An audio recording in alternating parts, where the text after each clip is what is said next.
media marketing and optimization strategies for them. Something similar to what Ranjit said, that what he's doing, what we are doing with our clients is we strategize with them and identify that, okay, if you have to be in the social media space, what can you use it for? To give you an example of what we did, one of our clients was launching an MPV in December, which was in an extremely depressed market. And here we were trying to launch a big car in an extremely depressed market, and the pre-launch activity, which went for a month, was totally digital. So we had 1 month long pre-launch activity digital, where we used Facebook or put official communities to do it. Incidentally, the car was Xylo and Mahindra Xylo, and we ended up having a prospect database of 20,000 even before the car was launched. We ended up having 6,000 plus test drives even before the car was in the market. So without seeing the car, just by creating excitement and giving information, the only thing was giving bits and pieces of information. So this is one part. Another part, we're doing a lot for our US clients is where we're doing a lot of analytics in the social media space for them, which is we are mining data. You are monitoring the data on the net, and you can come back and tell them, okay, in your category, what is the volume of conversations which are happening? What is the volume of conversations happening on your brand? What is the volume of conversations happening on your competitors? For example, and within that, how much is positive, how much is negative? What are people on what themes are people talking about you in positive manner? In what themes are people talking about you in negative manner? And what are the themes emerging? I was just giving example over here. We've done it for an international food client, and one of the competitors of it was Danone, and one competitor was Nestle. One of the things which came out for Danone was there was a huge amount of positive sentiment, and that was because they're into the probiotic foods. So the whole thing was they're healthy. So the general sentiment for, Danone was very positive. Whereas for Nestle, we discovered because they're mainly in chocolates and dairy foods and preservatives and all that. So overall sentiment on that brand was negative. So a lot of these clients then take these reports and further fine-tune them to help how to address the issues. The next stage which we are doing for the clients is giving them an online dashboard and saying any negative conversation which is there immediately comes to you on an online dashboard, so you can have a customer service person looking at it and addressing it immediately. I mean, I can go on and on this thing. So I actually run a startup which is providing a hosted business solution for small and medium-sized companies for managing their content. Now, being a startup, I think one of your crucial concerns is how do you go from a point of having an idea to making it into a business? So everything from is the idea actually valuable, to actually getting a prototype out, validating that and creating awareness. And essentially in all these places, there is a lot of value that you can take from Web 2.0 and really do a lot in terms of reaching out to problems. So whether it's using Twitter, for finding out what kind of problems do people have when they're sharing documents and issues they have, and actually being able to talk to them and really find out their concerns, to the point that before you launch your product, the philosophy with which you're making it, putting it up on your blog, getting people's updates, getting people to sign up to want to actually play around with it when it's in a private beta, and learning from that in terms of prototype, refining what you've built, and then creating awareness through social media, whether it's actually through interesting videos of how your product can be used, putting them on YouTube, looking at people's reactions and stuff like that. So the entire cycle for really a small team, you're sort of capable and have the opportunity to reach out to a much larger segment. So as an example, in about 3 months from the launch of our SaaS applications, we had close to about 1,600 teams worldwide using it, which would have been hard sitting in India and actually getting these kind of people on board if it was, let's say, an in-house deployed offering, or if it wasn't using the social media or Web 2.0 trend. I'm with a large global consulting and advisory organization, and as a professional services company, we use social media and Web 2.0 in two very different ways. One, internally, as Ritu mentioned, we use it for a lot of internal collaboration activities. Consulting companies typically have experts, subject matter experts with different pockets of knowledge.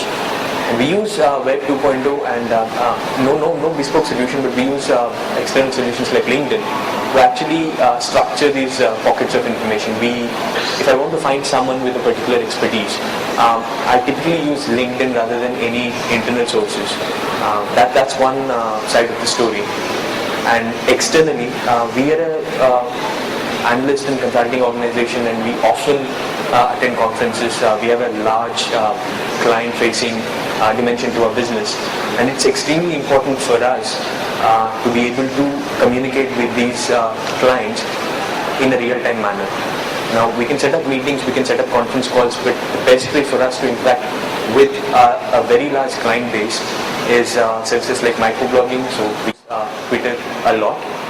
And what this also does is, instead of presenting ourselves as a large organization to clients, we present ourselves as little individuals. So we've got each analyst with his own Twitter account, and these guys actually highlight their work and reach out to clients on a personal basis. So that's a very creative use as an organization. On the other side, we also watch the ICT industry. We speak to a lot of vendors, we speak to a lot of startups, and also end users of technology, and from that viewpoint we are kind of tracking what's happening with social media, how a company is using social media, what are the challenges and typical best practice strategies. So that's my take on Web 2.0. Good. Thank you. I think that sort of gives us an overview of what everybody is doing in this space. So if you go to the internet and try and blog or Google search for Web 2.0, you will also come across a lot of articles which are talking of, is Web 2.0 dead? But across the table, we are seeing that everybody practically seems to be using Web 2.0 in some form or the other. I just wanted to see a show of hands. How many people in the audience are using Web 2.0 today? Wow, that's a good number.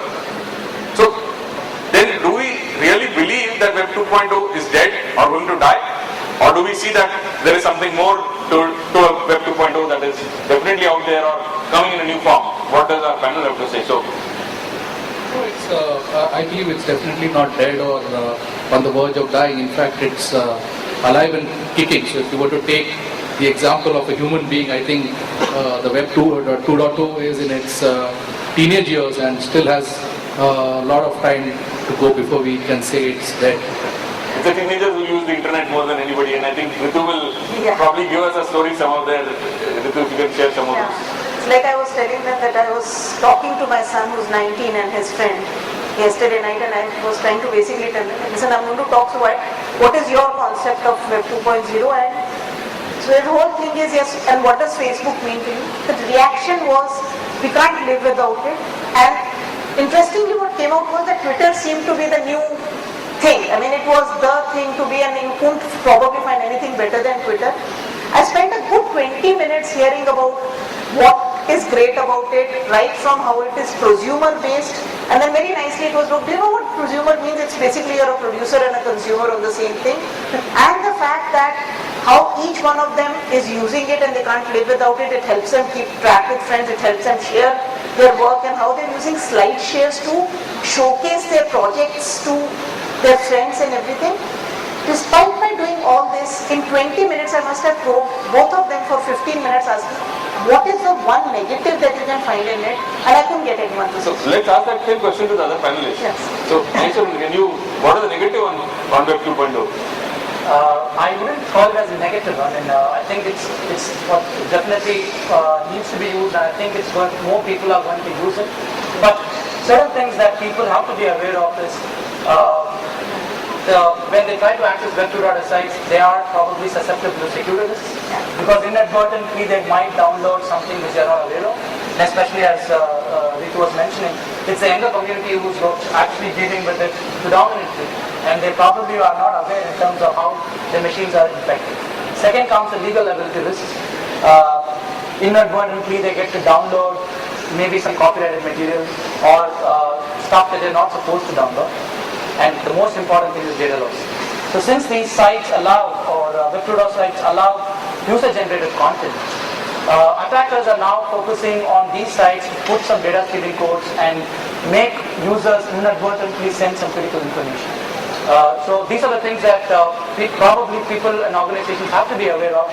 And I'm sure there are various solutions which would help them to protect from these threats, and if they actually incorporated. But very interesting point. So Kushal, when you form